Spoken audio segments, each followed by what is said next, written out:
ay rated SPG, striktong patnubay at gabay ng magulang. Good afternoon and welcome sa aking channel. At dito nga ay nakalabas na ng hospital ito nga si Bong at kasama nga dito itong kaibigan ni Tanggol na itong isang maliit. Kung kaya dito nga ay sabay-sabay silang bumalik ng kulungan at dito nga ay sinalubong sila nitong si Maka Santos at sinabi dito ni Maka Santos, akalain mo nga naman Bong, 2 bala na ang tumama sa iyong katawan ay buhay ka pa rin. At eto ka pa rin ngayon. At sabi nga dito ni Bong ay minalas lang kami, Maka Santos. Hayaan niyo po at babawi kami muli dahil ipapakita namin sa inyo ang tunay naming galing at liksi. At sabi nga dito ni Maka Santos ay hindi na kailangan Bong dahil galit na sa iyo si Chief Espinas sa lahat ng kapalpakang nagawa mo. Kaya sana ay wag nang mauulit yung ginawa nyong riot at dahil kayo nga ang nagputos ng gulo dito sa loob ng correctional, dahil once na mangyari pa uli ito ay ililibing ka na ng buhay nitong si Chief Espinas. Ngunit hindi naman sumagot dito ito nga si Bong at sinabi niya nga na sino daw ba ang ipinalit sa kanila at anong grupo nga ito, at hindi naman siya sinagot dito nga nitong si Maka Santos at sinabi lang niya ay hindi mo na dapat pang malaman ito Bong dahil sikreto na lamang ito at sana nga ay magbago ka na lang at magpakabait ka na lamang.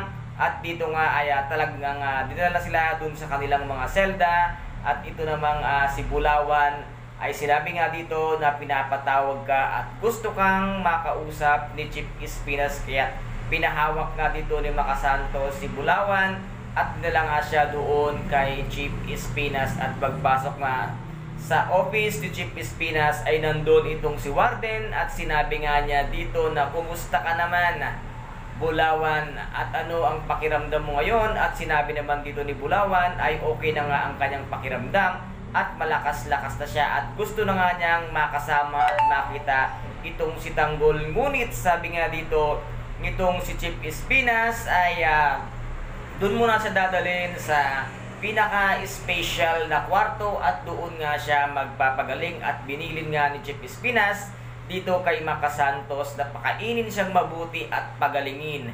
Kaya't agad namang dinala ni Maka Santos sa sinasabi nga tinatawag nating special na kwarto. Yun pala ay doon sa Bartolina na kung saan nga ay nanggaling din itong si Tanggol kasama ng kanyang mga kaibigan. At yung mga kasama niya nga nanggaling sa ospital na nilabas ay pinasok din sa Bartolina. Ngayon naman ay nag-iisa nga doon ni Bulawan na pinasok sa loob ng Bartolina ay keliit-liit pa na tao nitong si Bulawan. At dito naman ay tuloy-tuloy na nga ang pagkitil ng buhay dito nga sa mga grupo nitong Red Phoenix Group.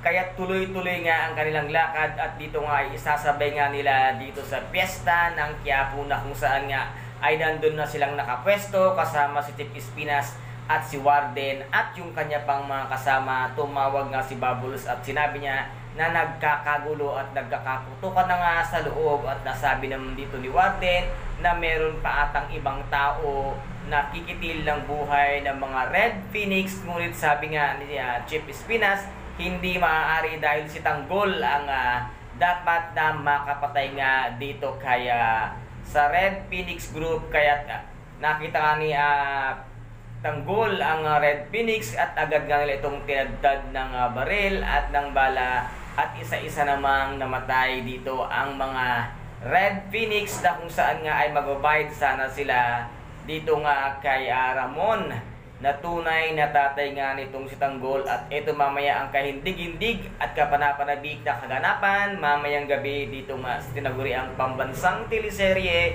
FPJ ang Batang Quiapo. At kung nagustuhan po ninyo ang aking video for today, paki-subscribe na lamang po ng aking channel, paki-like and share para maging update kayo sa lahat ng gagawin kong video. Maraming salamat po. Ingat, God bless and bye-bye!